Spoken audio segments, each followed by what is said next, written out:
Did you know that very early in the history of the church, a ship, or a boat, if you will, became the symbol for the church? Your colonial sanctuary does not feature stained glass windows, but you may have seen the image of a ship or a boat in a stained glass window and wondered why it was there. It's there because a ship or a boat is a symbol of the church. Do you know the ecclesiastical or churchly name for the place where you are sitting? The nave. And where does that word come from?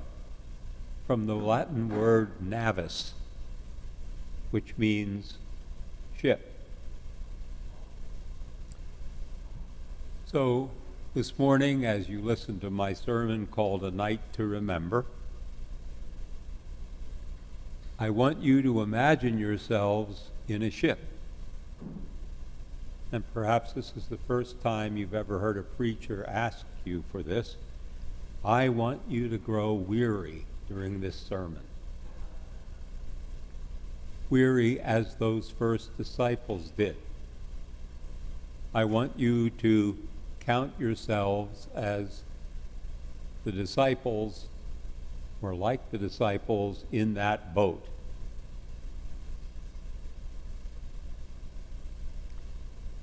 Do any of you remember an amusement park ride called the Wild Mouse?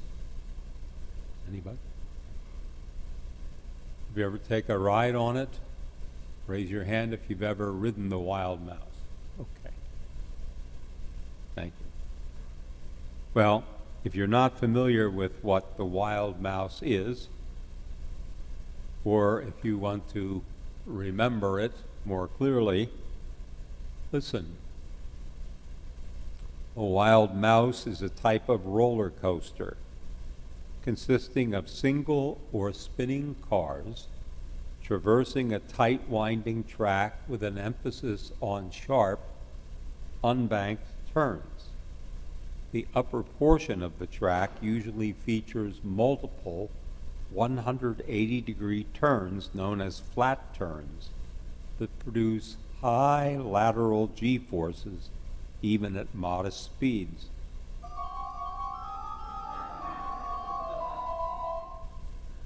Thank you. Cars are often designed to be wider than the track to enhance the illusion of hanging over the edge. Another source adds these coasters were metal, used individual cars which seated one or two riders. There were also no capitalized side or guard railings.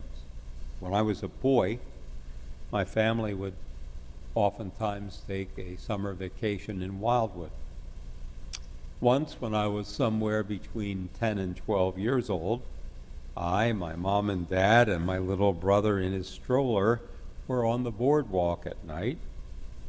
We came upon a ride called the Up and Atom. The Up and Atom was a Wild Mouse type of roller coaster.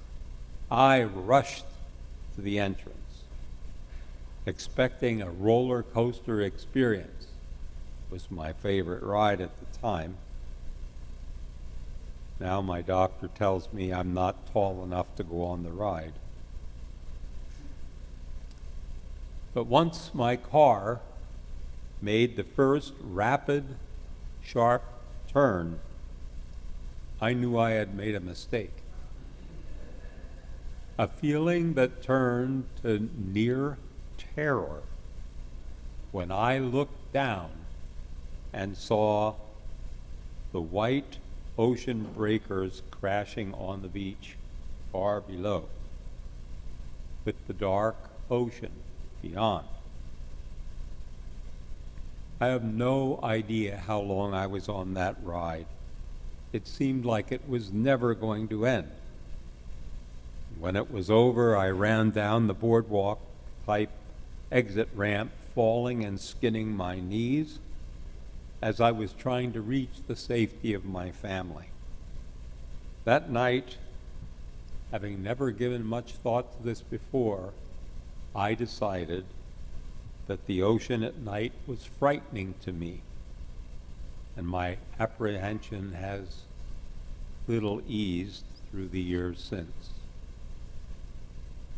M. Eugene Boring, Frisco professor of New Testament at Bright Divinity School, the School of Texas Christian University, wrote, "The sea in itself is biblical thought, connotes the forces of chaos, held at bay by the creative act of God, but always threatening.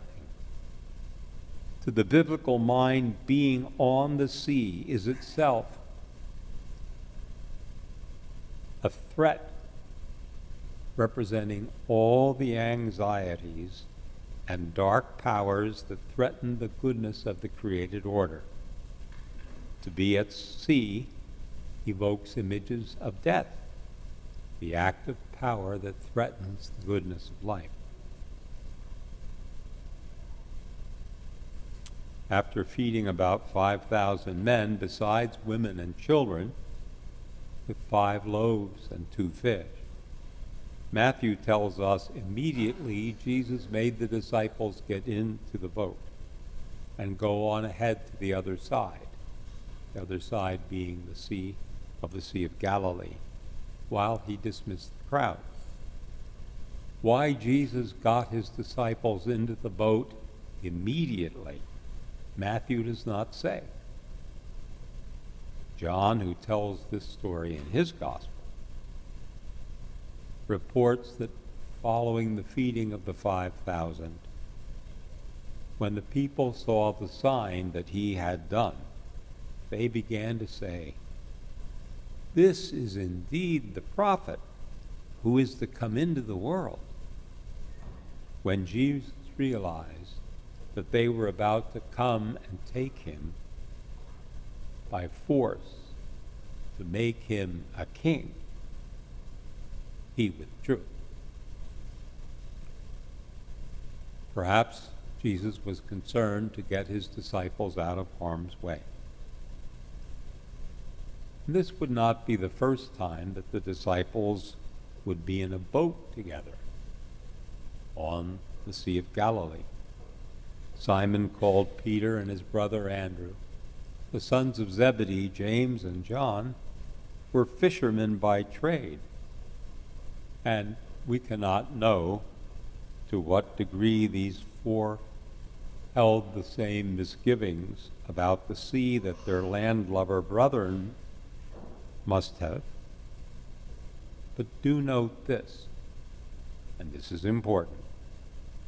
This would be the first time in Matthew's gospel that the 12 were together without Jesus.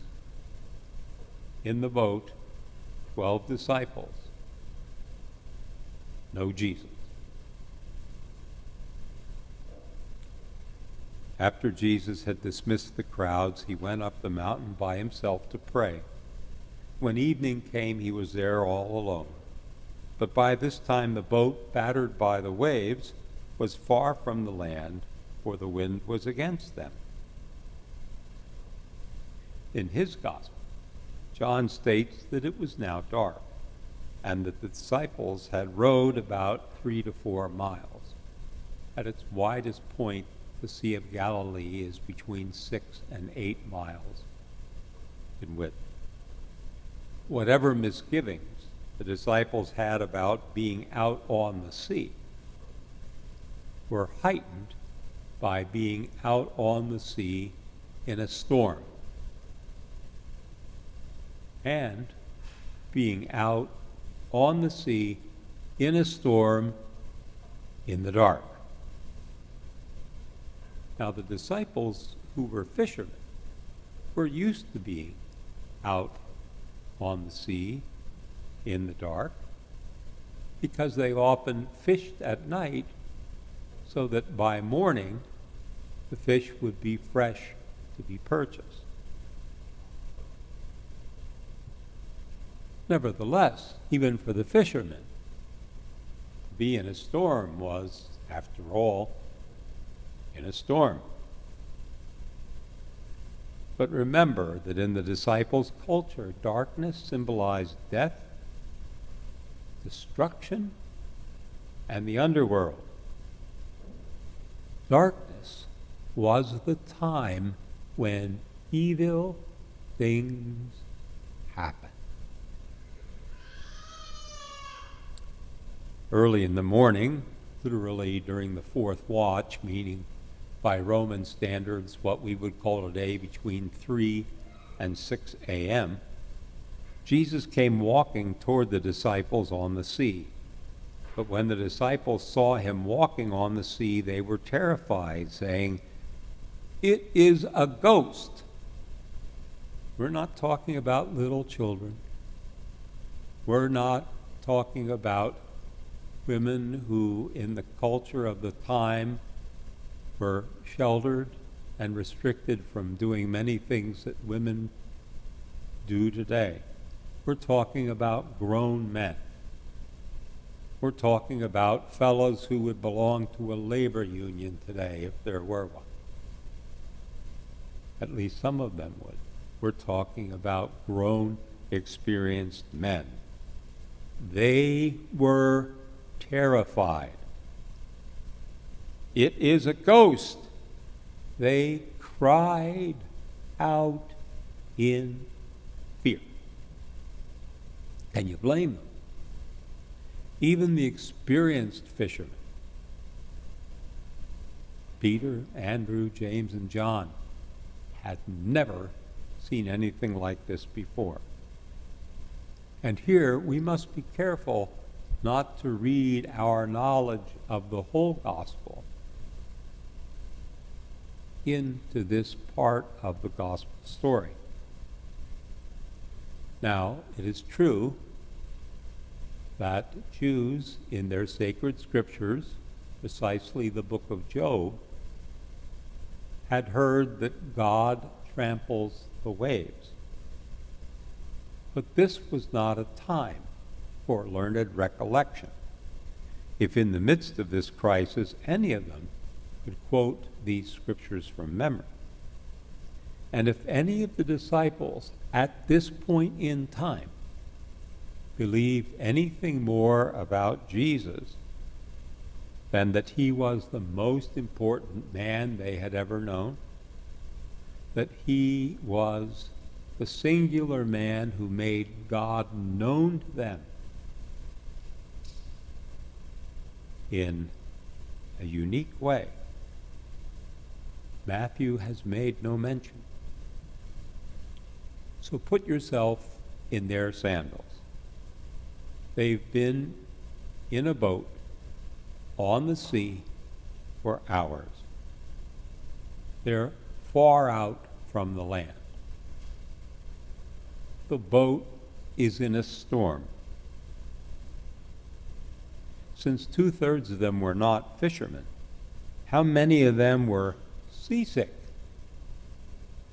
Beyond being exhausted, weary, cold, shivering, wet, battered. The word here also means tortured by winds. It had been dark for seemingly countless hours, and in their minds, just being out on the sea in the darkness brings its own apprehensions. But immediately Jesus spoke to them and said, "Take heart, it is I. Do not be afraid." We cannot know what the immediate reaction was of the disciples, with the exception of one. Of the three evangelists, I've already cited John, Mark as the other, who include this story in their Gospels. Only Matthew tells us of the immediate reaction of one of them. Peter answered him, "Lord, if it is you, command me to come to you on the water. Now, I don't know about you, but for me, it is mighty difficult to follow Peter's line of thinking. If this were the time that evil happened, and the disciples thought they were seeing a ghost,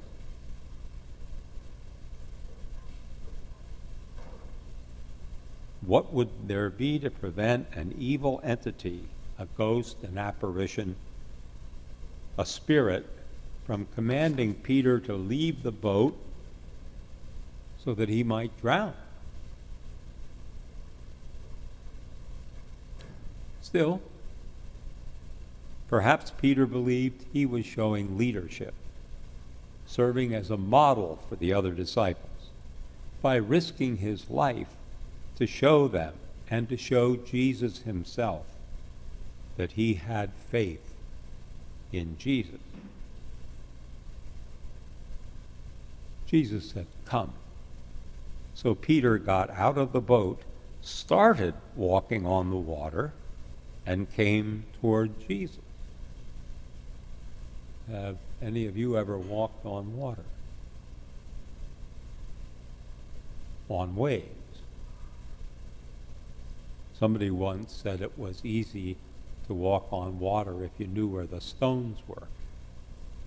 But that does not apply here.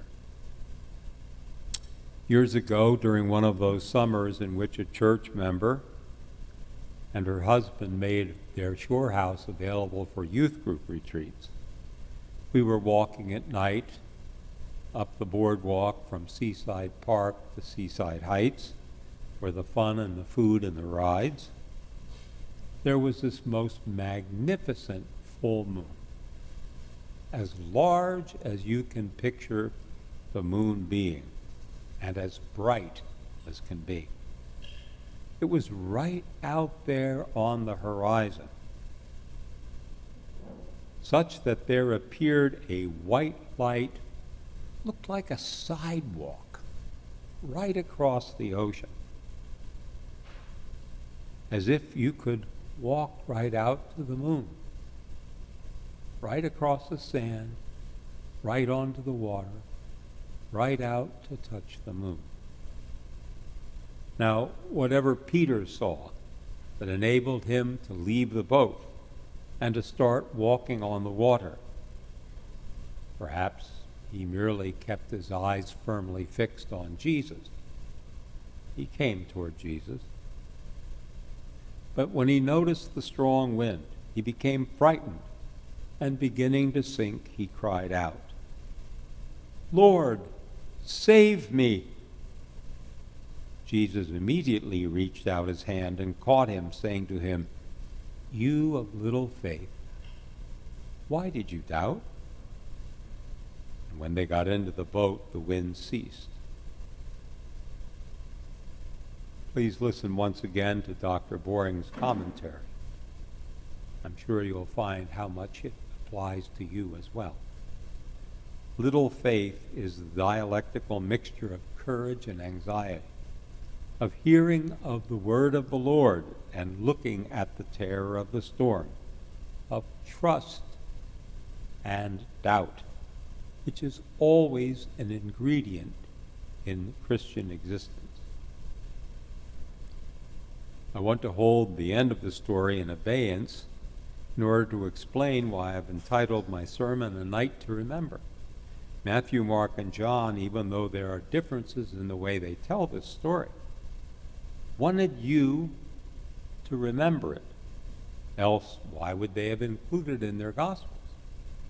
They wrote their Gospels decades after the stories they tell actually happened. They were evangelists. They wrote their Gospels because they wanted people to believe in Jesus Christ as Lord and Savior, not because they considered themselves to be Jesus' biographers. In other words, they wrote from within the church for the church.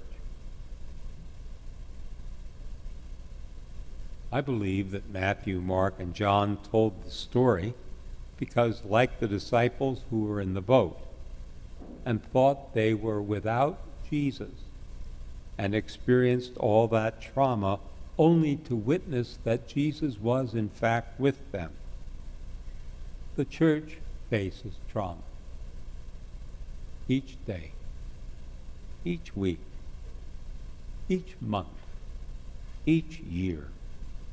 And when faith is little, when the church vacillates between faith and fear, as if it were without Jesus, Jesus is in fact with us.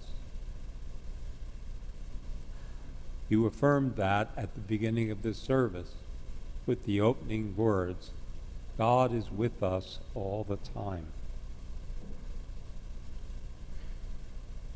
And that is why this story in the Gospels is a night to remember.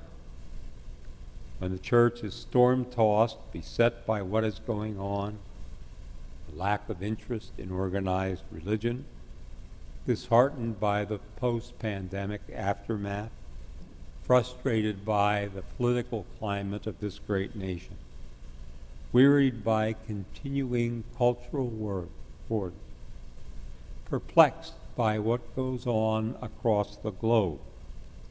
When the congregation, this congregation, vacillates between faith and fear, when the congregation, this congregation, takes its eyes off the head of the church and focuses instead on the anxieties of the present circumstances, all of us need to remember this night and the experience of those first disciples. For his church, Christ can in fact trample the waves. And when the going congregation gets tough, it is not important that the tough get going,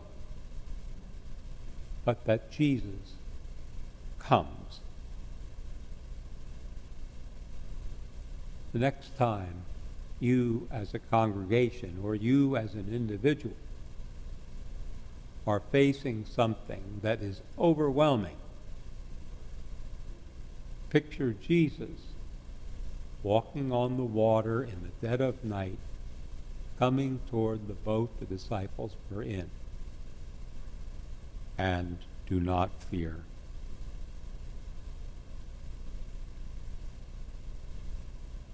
Jesus came to the disciples in the boat. He comes to Good Shepherd Lutheran Church of Glen Rock. Now for the final verse in Matthew's telling of the story. And those in the boat worshipped him, saying, "Truly you are the Son of God." Like the disciples in the boat that night, a night which none of them could ever fail to remember, let us in all that we do as the church, in humility, fall on our knees spiritually, worshiping Christ Jesus as the Son of God, and hearing again, over and over again, for as many times as it takes, the words of Jesus, which these disciples in this boat on this night would eventually hear, but we already know. Remember, I am with you always,